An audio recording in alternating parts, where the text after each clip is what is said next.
Tafiti zinaonyesha kwamba 75% ya wanawake hawajui kufika kileleni ni nini, na hawajawahi kufika kileleni, na hawatakuja kuwahi kufika kileleni.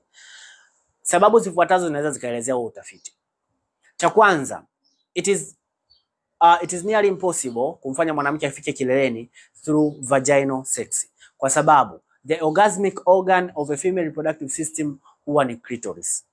Kinembe ndio sehemu pekee ambayo inaweza ikasaidia kwa mwanamke kufika kileleni haraka. Na ndio maana wanawake wanaweza masturbate, wanaweza kujichezea wenyewe wakafika kileleni kuliko hata kwa kushiriki tendo.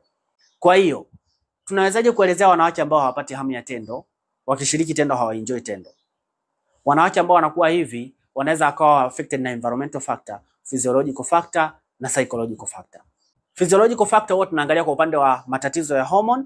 Hii huwa inakuwa common sana kwa wanawake wanaotumia njia za uzazi wa mpango. Mwanamke anayetumia njia za uzazi wa mpango, wengi wanakuwa hawana hamu ya tendo la ndoa, na ni vigumu sana kumfikisha kileleni huyu mwanamke anayetumia njia za uzazi wa mpango, kwa sababu zile supplementary hormone ambazo zinakuwa kwenye njia za uzazi wa mpango huwa zinavuruga namna ambavyo mwanamke anatakiwa kuenjoy tendo na mpaka mwanamke anavyotakiwa kufika kileleni. Almost kila kitu kwenye mfumo wa uzazi wa mwanamke kinakuwa controlled na hormone.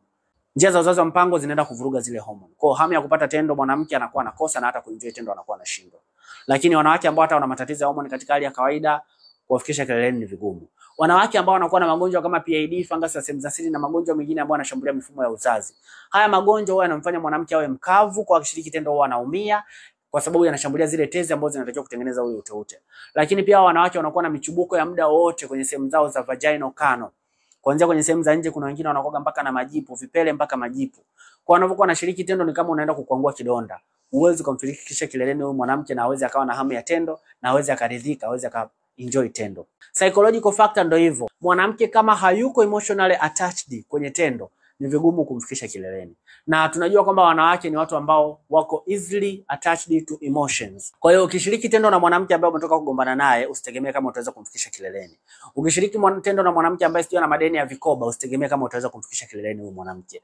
Ukishiriki tendo na mwanamke ambaye anashiriki tendo kwa ajili ya pesa tu, usitegemee kama utaweza kumfikisha kileleni huyo mwanamke. Ukishiriki tendo na mwanamke ambaye sijui anachukulia mapenzi katika namna gani, usitegemee kama huyu mwanamke utamfikisha kileleni. Environmental factors, mazingira. Tunasemaga kwamba men need a place to have sex, lakini women need a reason to have sex. Kwa upande wa mwanamke sio sehemu tu kwa ajili tu ya kufanya sex, anahitaji sababu, kwa anahitaji more details to have sex. Na hicho kitu huwa kina affect sana orgasm kwa upande wa wanawake. Kwa hivyo ndio vitu ambavyo vinachangia kwa wanawake wengi kushindwa kuenjoy tendo, kukosa hamu ya tendo, na pengine hata kushindwa kufika kileleni.